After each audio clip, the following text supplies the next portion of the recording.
मित्रों, आप देख रहे हैं कि देश में जैसे जैसे सनातन को मजबूत करने के लिए काम हो रहा है, वैसे वैसे जो है हत्या की भी घटनाएं घट रही है कि वहां मार दो, जैसे भी सूर्या को मार दिया गया है, उस तरह सी घटना आकर के जैसे लग रहा है कि प्रयास कर रहे हैं कि हिंदुओं को डरा दिया जाए। तो इस मामले में हम ये जानना चाहेंगे कि जो जनसंख्या बढ़ रहा है वो उसका असर है। मैं कुछ इलाके घुमा हूं दिल्ली में, ब्रह्मपुरी गया तो वहां पे कुछ दिन पहले लगा हुआ था कि मैं घर खाली कर रहा हूं।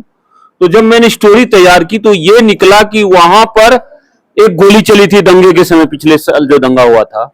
उसके बाद कुछ लोग घर बेच के चले गए, कुछ हिंदू।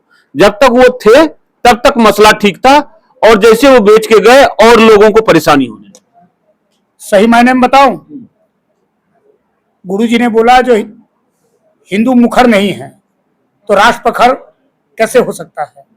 अरे हिंदू मुखर जब हो जाएगा तो राष्ट्र प्रखर हो जाएगी। जो खाए गाय का गोश्त वो कभी ना हो हिंदू का दोष।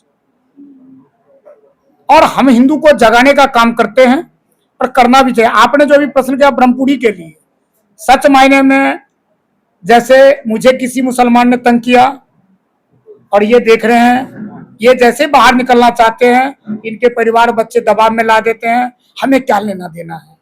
लेकिन उनको ये नहीं पता है जो कल इनकी भी बारी आ सकती है। इस चीज को जिस दिन हम सेट कर लेंगे तो टूट पड़ो, जैसे वो हमें लूटते हैं ना हमारी बहन बेटियों का आबरू, ऐसे इन पे हम टूट पड़ो। 4-5 बार ऑन द स्पॉट उसे मार देंगे, 4-5 ऑन द स्पॉट उसे फूक देंगे, कोई देश में नहीं आ सकता है। और रहे बात जनसंख्या की, आज भी इसमें हिंदू की खून रगों में है। 1.25 लाख पे अकेला बारी हूं, अकेला बारी है। ये ब्रह्मपुरी की बात हुई। मैं ये अक्सर जाके रिपोर्टिंग करता हूं। ये एक इलाका है, कांग्रेस के समय बसाया गया है, बवाना गांव का। 2014 में मैं जामिया में था तो उसमें देखने आया था, कुछ वहां पर हिंसक बातें हुई थी। तो वहां पर एक दारोगा को छुरा मार दिया गया है। वो दारोगा जी शायद मर गए, कंफर्म नहीं हो। और मैं जब वहां जाके पूछने की कोशिश करता हूं तो 99% मुस्लिम है, बांग्लादेशी है ज्यादातर, और 1% जो दुकानदार हैं वो कहते हैं कि यहां मत बोलो, पहले तुम्हारा फोन छीनेगा फिर छुरा मार देगा। ये आम घटनाएं हैं। बवाना गांव के जाटों को परेशान करते थे। वहां रामनवमी के वो मुहर्रम के जुलूस में उनकी दुकानों में फरसे वरसे कुल्हाड़ी वगैरह मारते थे, ताकत दिखाते थे। मैंने गांव वालों से पूछा, बोला एकदम सही बात थी और ये कुछ नहीं कर पाते, तब जाकर के वहां अब उनका रूट बदला गया है।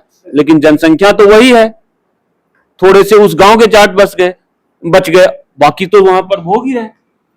जी, ऐसा है, पिछली सरकारों के संरक्षण ने मुस्लिम आतंकवादी, मुस्लिमों का आतंक, मुस्लिमों की गुंडागर्दी, इसके ऊपर लगातार सरकारों का संरक्षण रहा है।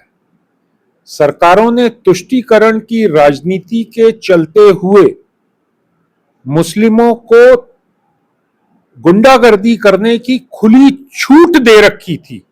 उसका परिणाम है ये। आगे अभी आने वाले समय में धीरे धीरे आप देख ही रहे हैं, योगी जी के द्वारा पश्चिम बंगाल में, आसाम में इसके ऊपर लगातार काम कर रहे हैं। मैं 1 मिनट रोकना चाहूंगा स्वामी जी।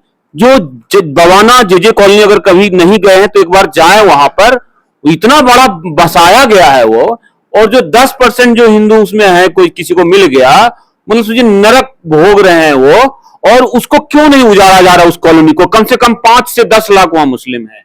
सबसे पहले तो मैं वहां जाके बहुत काम भी किया हूं। आप वहां जाके सर्वे, मेरा फोटो दिखाओगे, जो हिंदू लोग हैं वो आपको बता देंगे स्वामी जी बहुत काम किए हैं। अब गए हैं वहां? वह बहुत अच्छे, नहर के पार इस तरफ हनुमान मंदिर, और इधर A block, B block, C block, D block, ये सारे झंडे वाले में जितने भी थे उस समय में सारे हिंदुओं के लोग थे।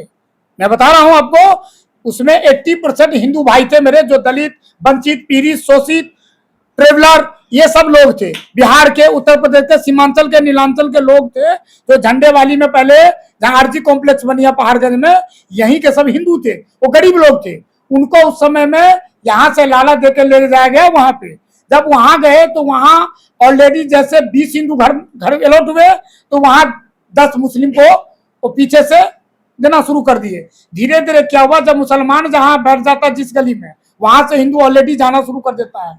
कि आपके मंच के माध्यम से, आपके माइक के माध्यम से पूरी देश को आह्वान करता हूं, अब ऐसा हम लोग अपनी ऐसा प्राण प्रतिष्ठा बचाने के लिए कार्य करें ताकि वो या तो सुधर जाए, हिंदू जैसा आचरण में आ जाए, अन्यथा वो खुद वहां से घर बेच के भाग जाए। मुझे लग रहा है कि वहां अब 90%, मैं जो बोला हूं ये सच है कि नहीं, वहां भवाना कॉलोनी में 90% सिर्फ बांग्लादेशी मुसलमान है। 97% से ऊपर होगा, 90 आप कम बता रहे हैं। उसका कारण बता रहा हूं।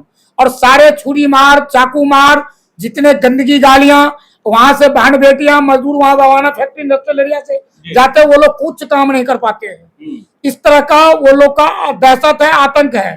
दूसरी बात, मैं बस में भी छुरी मारते हैं बहुत ज्यादा।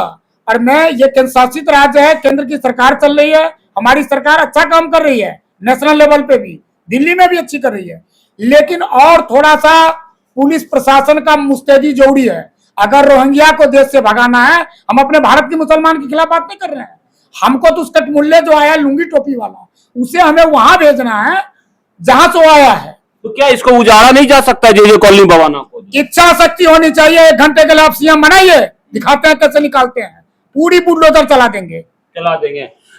मैं आपसे पूछना चाहता हूं, मैं गया खयाला में, खयाला जो बेसिकली गांव है वो यादव और गुज्जर है।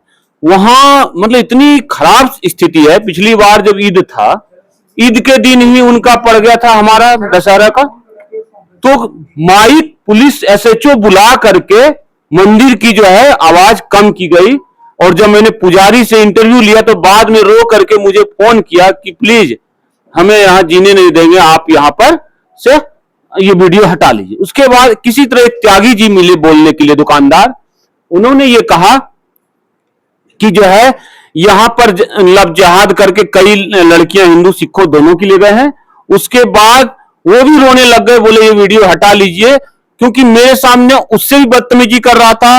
एक रिक्शे वाले हिंदू को बहुत मारा वहां पे बिना बात का, फिर एक महिला आके बचाई। तो इस तरह से, और हाँ, जो खयाला गांव है वहां मंदिर के सामने मुसलमानों से दुकान लगवाते हैं गांव वाले, और अपने मुझे कहा कि आप बंद कीजिए प्लीज, नहीं तो मेरे सारे किराएदार भाग जाएंगे। तो ये कहां जा रहे हैं? ये तो सिटी है, इस सिटी को बदलने का ही प्रयत्न होना चाहिए, और वो प्रयत्न वहां जाकर हिंदू को समझाना चाहिए। गुरु जी आप क्या कहेंगे? आपकी आवाज में बड़ा दम है। खयाला कभी गए हैं? इंच दर इंच वहां दुकान घर कब्जा हो रहा है, और पैसे वाले हैं, बिजनेस वाले मुसलमान हैं, घर खरीद रहे हैं।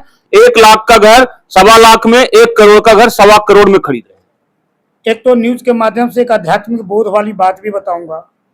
जब सजीव मानव निर्जीव का चर्चाएं विशेष करने लग जाए तो समझो मानव का संदर्भ कहाँ है। मेरा कहने का तात्पर्य ये था, किसी को 2 मकान है तो कोई मकान खुद नहीं बोलता कि मैं केलकर साहब का 2 मकान हूँ, चड्डा साहब का हूँ, चोपड़ा साहब का हूँ, महाराज जी का हूँ। किसी को 10 गाड़ियां, गाड़ी कुछ नहीं बोलता है। हम और आप बोलते हैं इनके 5 मकान हैं, इनके 10 गाड़ियां हैं, क्योंकि निर्जीव की चर्चाएं जब सजीव करे। एक तो चंद लालची लोग, भारत में चंद लालची लोग भी हैं, उनकी परसेंट संख्या मतलब 0.1 भी नहीं होगा, बात समझ गए, बहुत कम लोग हैं। लेकिन वो विषैले कोबड़े नाग की तरह हैं। पहले मुझे अगल बगल देख के उसे चिन्हित करके पहले उसे इस सिस्टम में ठीक करना पड़ेगा। ख्याला सब में बहन बेटिया की ऊपर बहुत सारी अत्याचार होती रही है, कभी कोई संदर्भ नहीं लेता। सबसे बड़ा हम हिंदू में कमी क्या होती जा रही है, लोक लज्जा बहुत है। जबकि अच्छा लगा मुझे कि आप खयाला भी गए हैं। एक अंतिम उदाहरण दूंगा, जाटों के 3 गांव है, रानीखेड़ा, मुबारकपुर डवास और एक और गांव है। वो 3 गांव भी परेशान है मात्र एक कॉलोनी से, मीर विहार। अब तुम मीर विहार जाओ, वहां आधा मौलाना हमसे आतंक खाता है। अभी भी मैंने 2-3 वहां पे जो है ना डीडीए पार्क को कब्जा कर लिए थे, तो हमने डीडीए का जमीन बचा के तोड़ के दिया है। बहुत अच्छा लगा, यही रोकता हूं।